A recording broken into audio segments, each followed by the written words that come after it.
Do you know who Celeste Ann Lawson is? Who? Miss Tina. It was her birthday. It was recently. her birthday. Yes, it was. I mean, a queen that gave birth to several queens. She is the mother of queens. And if you guys don't know what we're talking about, it's... Beyonce. Of course, we stand Beyonce. So, Ivor, do you know what really hand sanitizers my paper cut? Oh, that sucks. It's this story that has been very heavily covered in Korea lately, about the 16-month-old little girl that died as a result of child abuse and like neglect by her adoptive parents. So I've been like obsessively following this story, and it's been bad for my mental health probably. Oh yeah. But I the details are just shocking and horrifying. and then also a bit of their the parents' reasoning.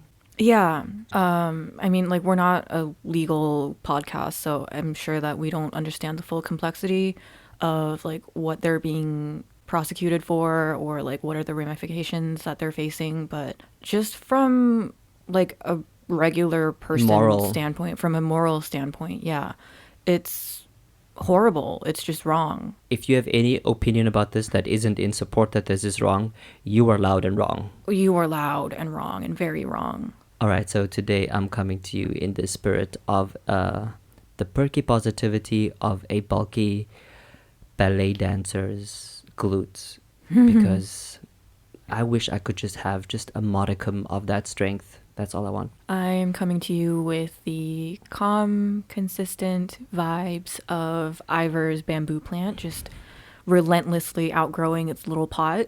Just relentlessly. Speaking about relentless, remember last week or last time in Body Talk, and I said that relentless roll of disappointment around my stomach?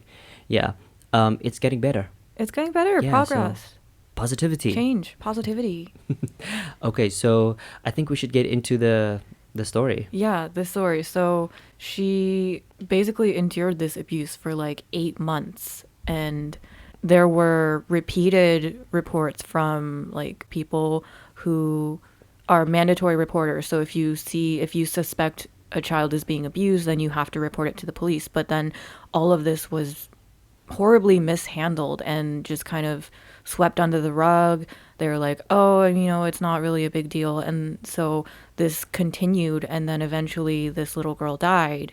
And during the autopsy, it was discovered like just how much suffering she had gone through.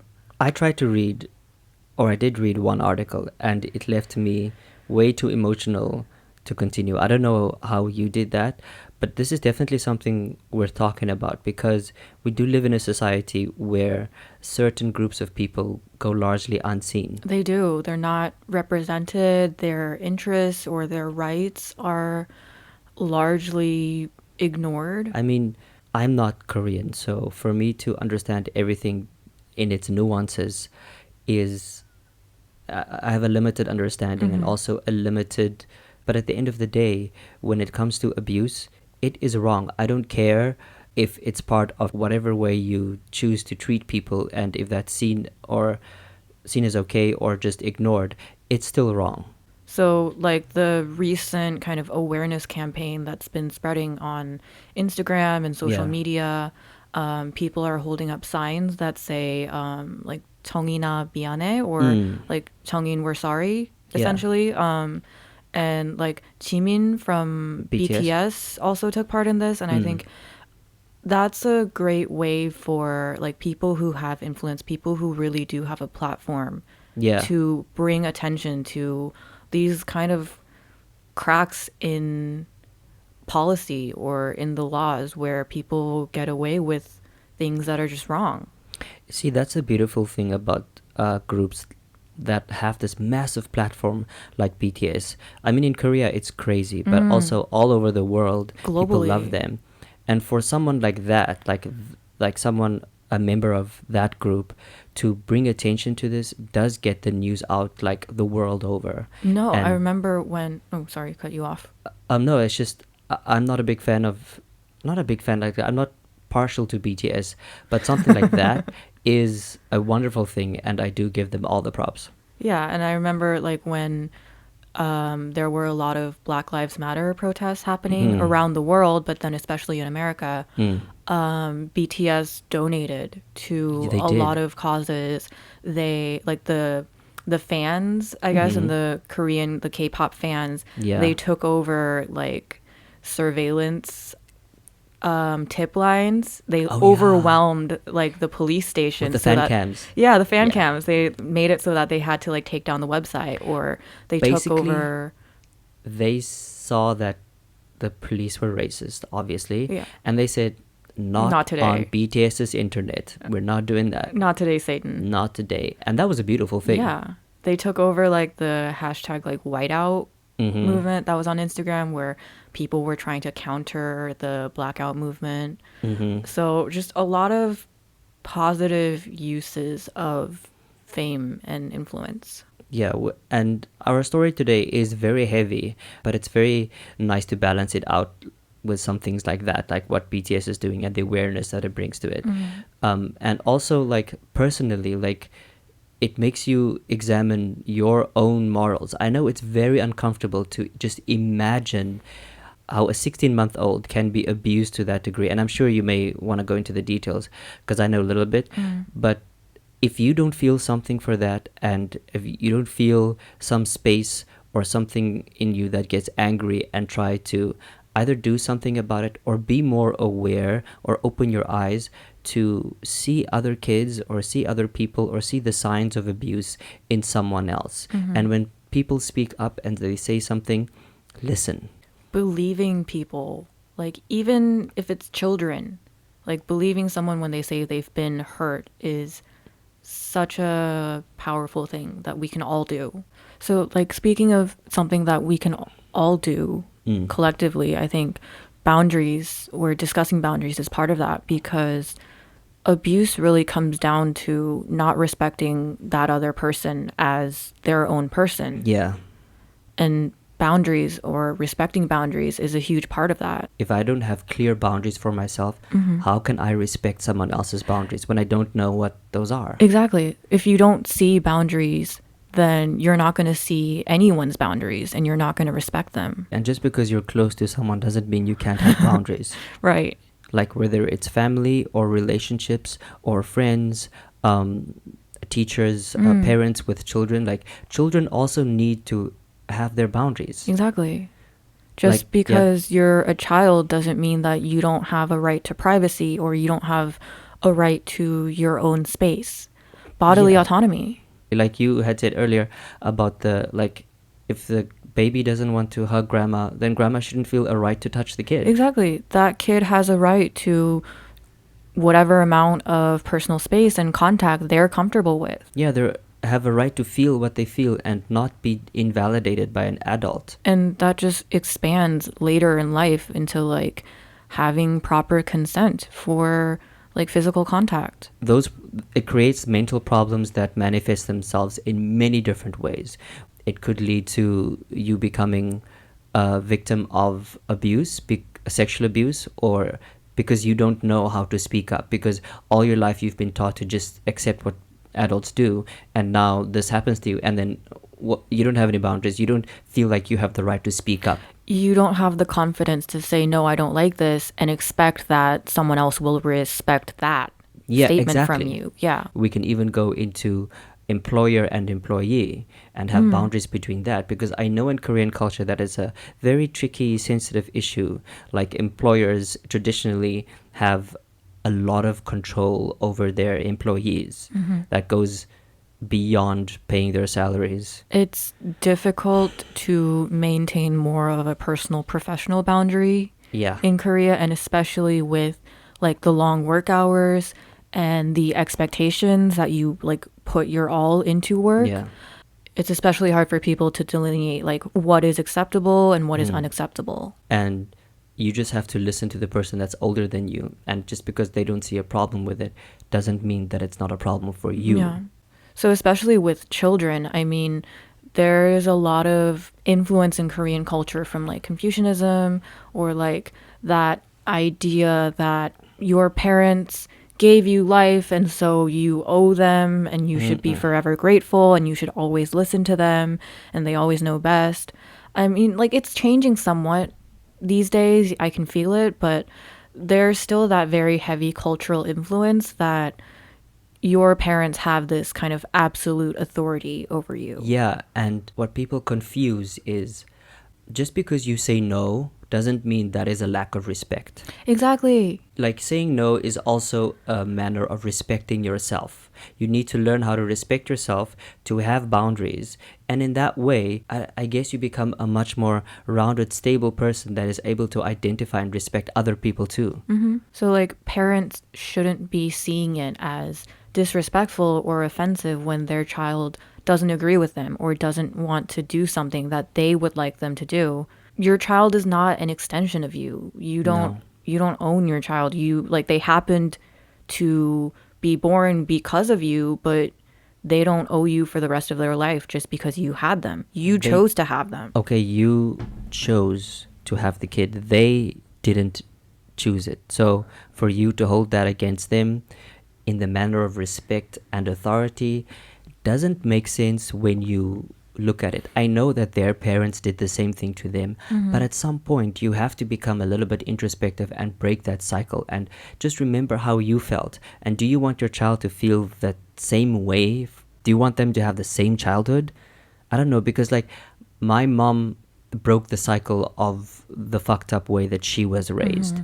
And therefore, like, my brother, sister, and I are much more rounded adults compared to like what her brothers and sisters were. So, but not many parents have the insight to do that kind of thing. And I think it does stem from a lot of not inability, but just lack of perspective in seeing your child as their own person. They have their own internal world. They are a self by themselves. They aren't part of you. You aren't part of them. They're another human being. Yeah. And I think something that really kind of tragically shows that contrast is like before, like way back in Korea, the news, the way that they would cover certain stories of like parents who committed suicide with their children. Ooh. So like unfortunate, like maybe like financial circumstances, they just like didn't see an end, and so they commit suicide. And instead of calling that a murder suicide because they kill their children and then they commit suicide, they would call it 동반자살 or like joint suicide. So they're basically just completely occluding the fact that the child is their own self and they didn't choose that course of action. They are ignoring the fact that the child was murdered. Exactly. Oh my God. So they don't, like, the language around that wasn't presenting the child as their own entity, as their own person. So this goes extremely deep. Oh, definitely. And like the language around that has changed now, where they correctly refer to it as a murder suicide. It's not, joint suicide anymore. But there's a lot of like cultural history or legacy in this idea that your children are part of you as the parent. Language can be cleverly used to hide flaws in a society or in your own behavior. It reminds me a little bit about that thing when we said, I'm sorry if you were offended. It's basically saying that you didn't have a right to be offended, or I don't understand why you are hurt. Yeah. And yeah, that's the power of language. Like, honestly, people say this a lot and we say this too. Words mean things.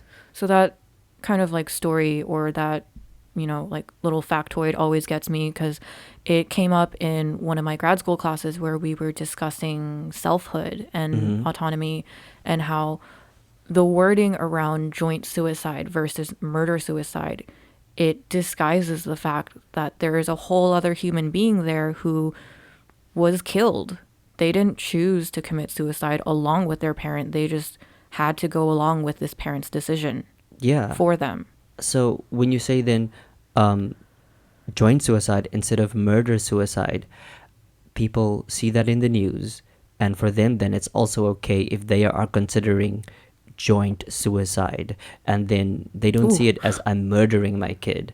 But when you change the language and you say it's a murder suicide, Exactly. then that's a different effect that it has on society, because media does control society. Not control, media has a very big influence on society. So, as everyone knows, I am a massive fan of Maya Angelou, and I will repeatedly mention her name on this podcast because I really do think everyone can benefit from her teachings. One of the things that she says that's very famous is, when people show you who they are, believe them the first time. So, when he shows you a lack of respect the first time, believe him, because it's going to happen again and again and again. You teach people how to treat you. Oh, yes. You teach people how to treat you. Mm. That's not to overgeneralize or like victim blame, because you can't do something against, like, if someone isn't respecting your boundaries and you tell them and they continue to do that, you can't fix them in a way that they will respect your boundaries. The best you can do is to leave that situation. It reminds me a bit of what we said about apologies. When someone apologizes and you say, oh no, it's okay, what are you actually telling them? Yeah, like, it's okay to not respect you as a human being. That shouldn't Exactly. be the message. So you should be saying, you know what you did was not okay. It was fucked up. Don't use my language. Phrase say it a the way- little more delicately.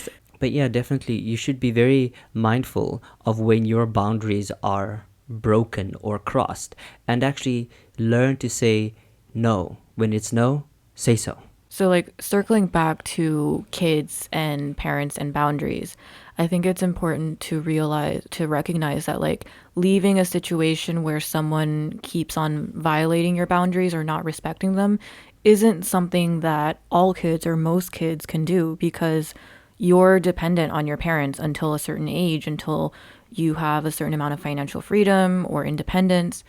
You depend on them for your day-to-day life. For your existence. And so, like, what can you really do in a situation where you have to stay in close contact in a relationship with someone who doesn't respect your boundaries? That happens especially in relationships where there is some level of emotional or physical abuse that goes.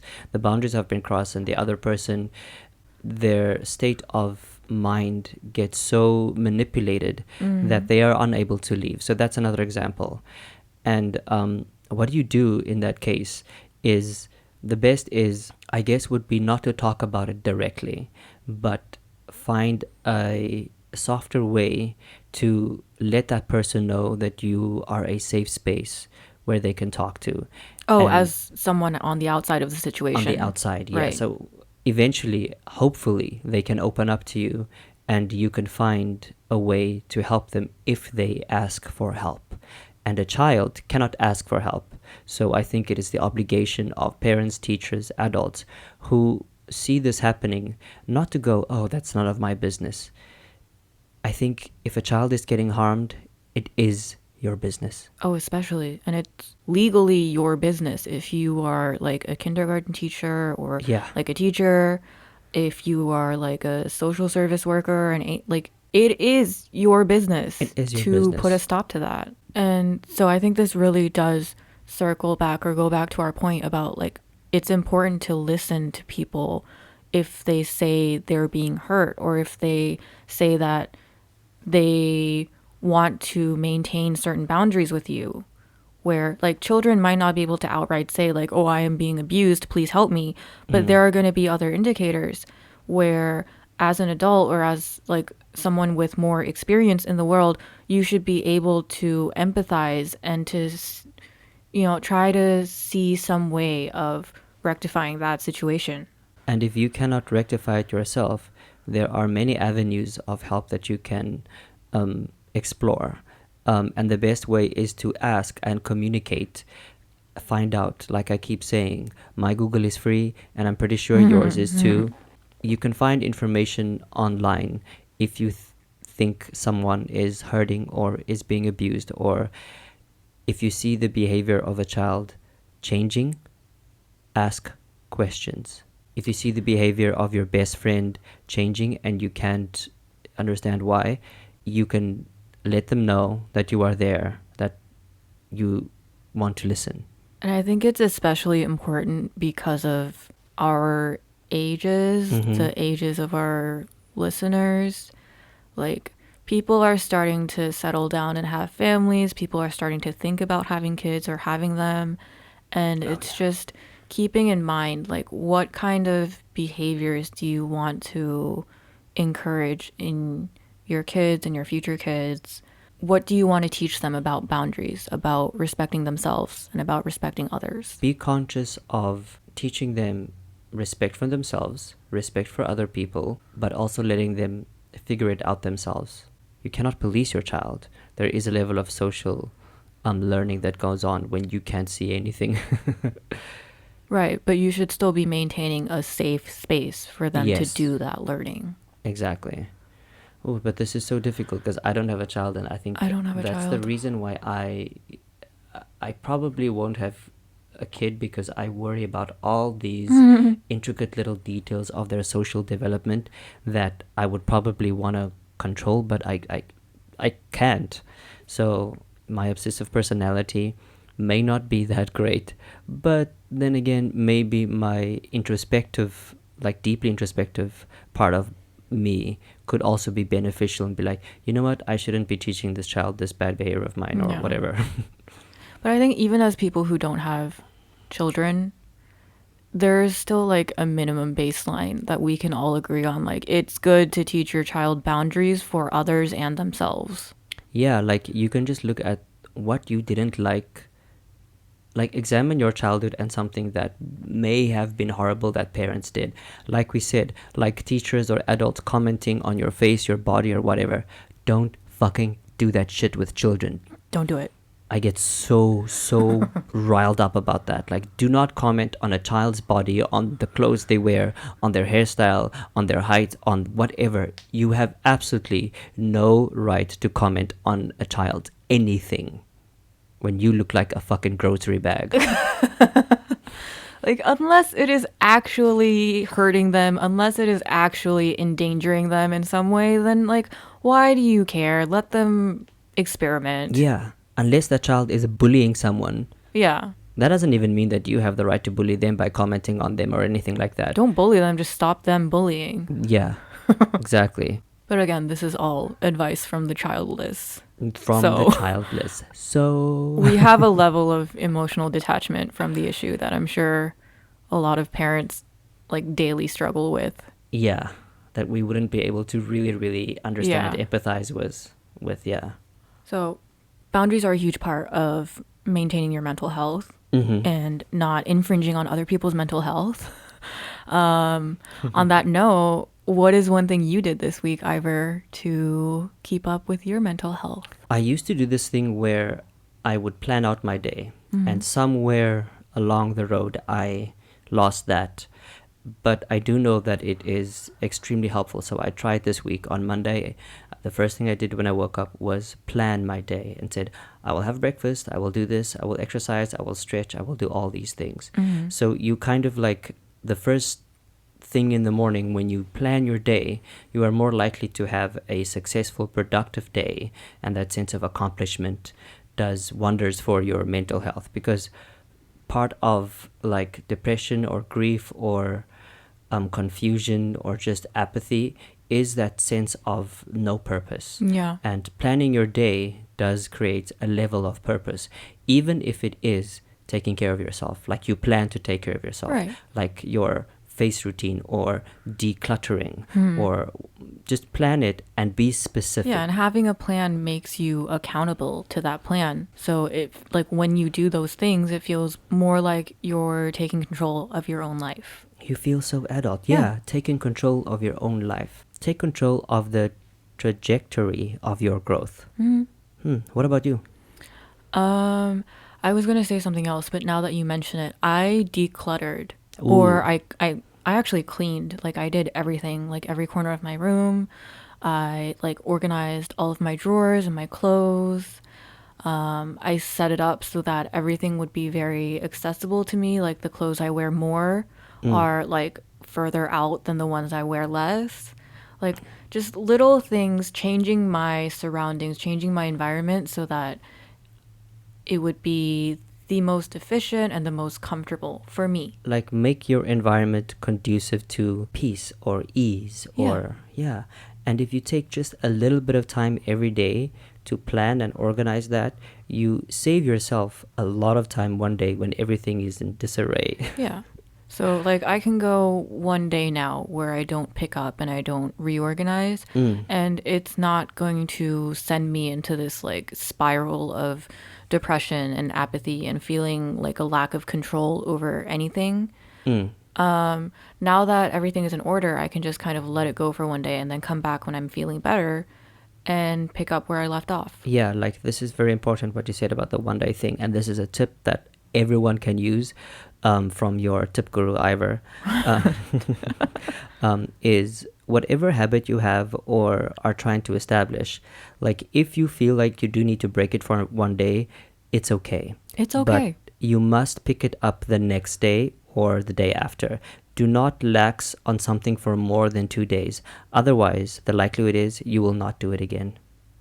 And the thing that I've learned or that I've realized about habits is if you have the mentality where you feel like if I don't do it every single day, every day in a row, then it's not a real habit that I have.